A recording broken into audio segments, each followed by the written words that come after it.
Mario Kart 64 is a game that's very near and dear to me and is honestly tied with the original on the SNES for being my two favorites of the series. Maybe one day I'll make a video ranking all of the Mario Kart games, but today I'm just going to be focusing on ranking the racing tracks from the N64 version along with the battle courses. Now, before you try and kill me with a blue shell, I have to say I do like all of the tracks in the game, but simply of course I like some more than others. So with that out of the way, let's start with what I view as the worst track in the game, Moo Moo Farm. Listen, I like milk as much as the next guy, and Moo Moo Farm has a very simple track layout with good music and cows to look at, but something's got to be ranked last, and well, this is it. As for the most optimal way around the track, it is all about keeping your lines as tight as possible while drifting around the moles popping out of the ground. Sure, you could take the more aggressive line and go right through the small gaps in between the moles, but if you don't know what you're doing, then there's a good chance it's gonna go badly. Frappe Snowland is a track that has a fun vibe with the music and snow landscape. Newer players tend to run into snowmen and go out of bounds a lot in this map, whereas for me, I enjoy setting up this ramp and bridge with bananas and fake item boxes in order to ruin someone else's day.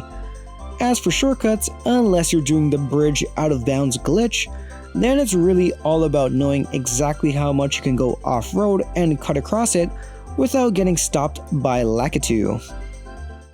Choco Mountain may not be the prettiest place in the world, but it's definitely somewhere I find a lot of races go down to the wire. On 150cc, this is where this track shines, since there's no barrier on this turn, which can make it an easy place to sabotage with banana peels to cause other players to fall down to the other side, setting them back big time. On the flip side, you can also hop up the same wall for a nice shortcut during a race, which may or may not be allowed in certain friend groups. There's also an even better shortcut actually involving cutting up the mountain, but again that's a bit harder to do in a regular race. Overall, this section of the map with the falling boulders and this interesting right turn are the highlights of the track.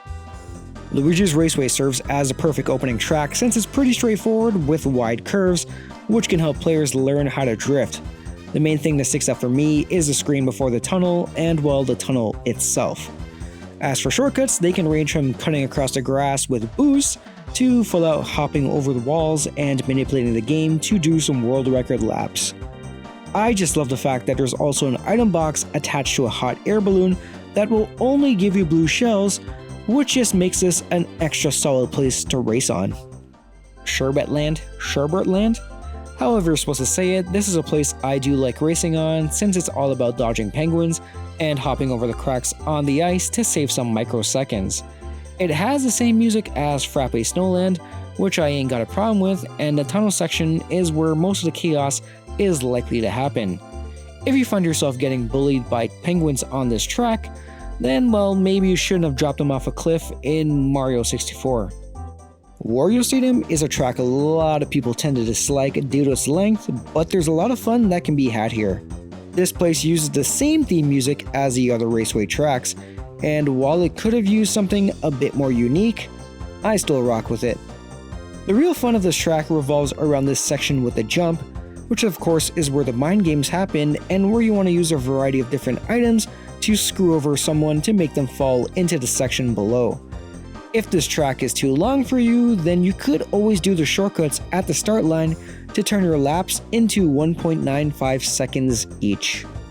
Yoshi's Valley has a track concept I really get a kick out of with its multiple different routes, the fact that the game mostly hides what place you're actually in, and well, the giant Yoshi egg.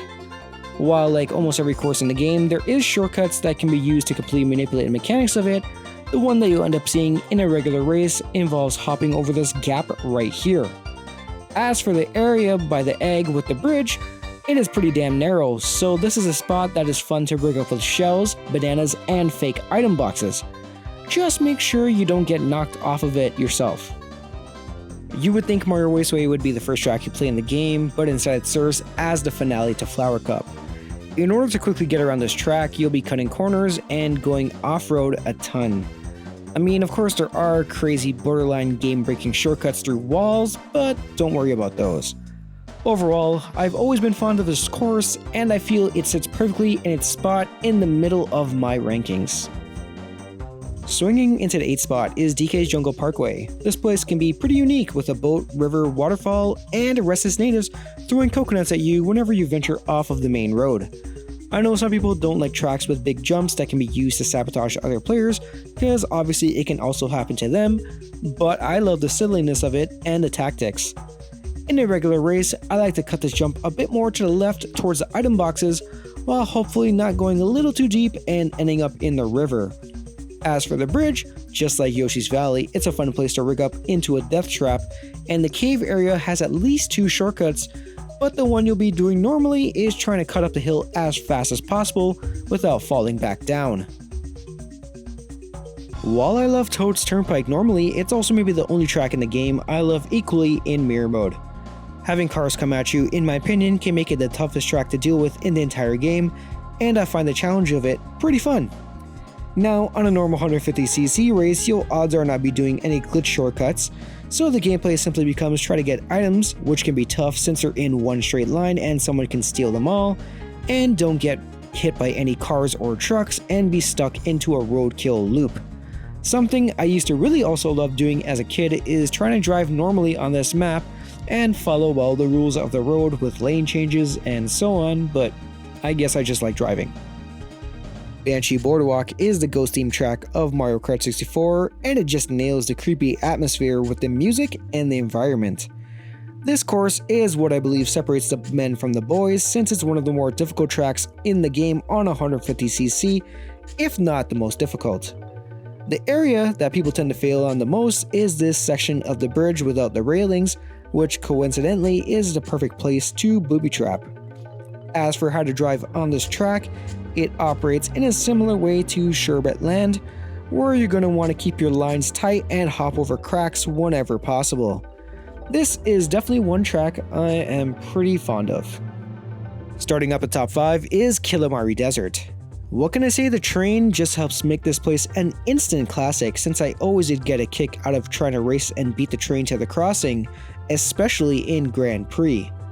As a kid, I'd always find myself driving up and down the train tracks looking for secrets and shortcuts, of course at the time not knowing how to do them. When it comes to racing on this course normally, then it's all about cutting across the off-road sections with mini turbos and boost items, and trying not to hit a cactus. Rainbow Road. The music is incredible, I like the visuals, and it has one of the most obvious shortcuts in Mario Kart with the Leap of Faith. I know some people don't like how long this track is, but honestly, I love the fact that it's an endurance race. Sure, I do wish there were some sections without railings to make it a bit more challenging, but the long floaty jumps and shooting red shells in the air to make them into a homing missile kinda makes up for that. Plus, who doesn't love feeding DK some bananas? I know for a lot of you, this is your number 1, and while I do really like this track, it's not quite my favorite. That being said, Bowser's Castle, like Banshee's Boardwalk, is a course that separates the 150cc professional drivers from the regular 50cc ones.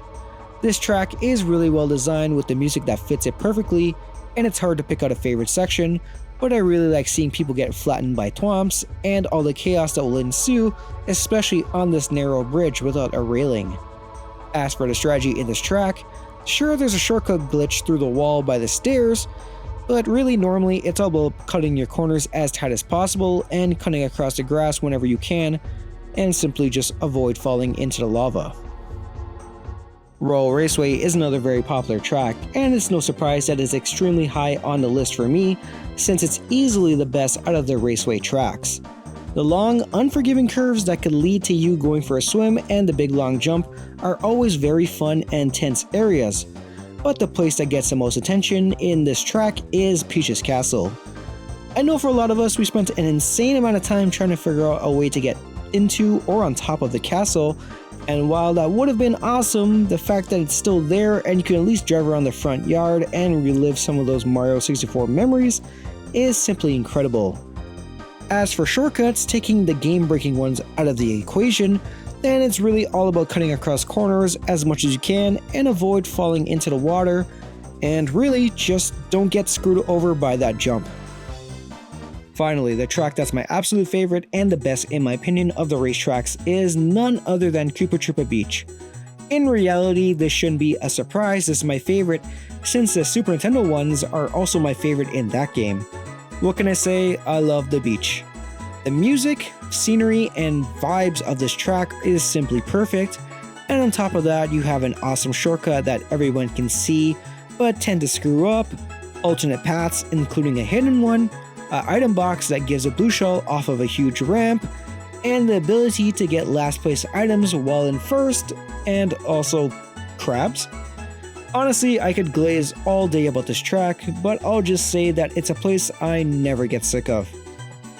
With the racing tracks ranked from worst to best, I'll now quickly move on to the battle courses and do the same. Again, I do like all the battle maps, but something has to be ranked last, and that something is the Big Donut.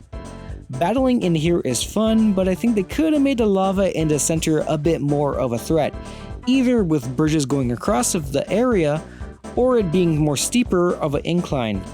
That being said, it's a cool course, but it just could have been utilized a bit better. Moving on next is the skyscraper. I honestly have a hard time choosing between this and the double decker, but I know a lot of newer players hate the skyscraper because they're constantly falling off of it 90% of the time.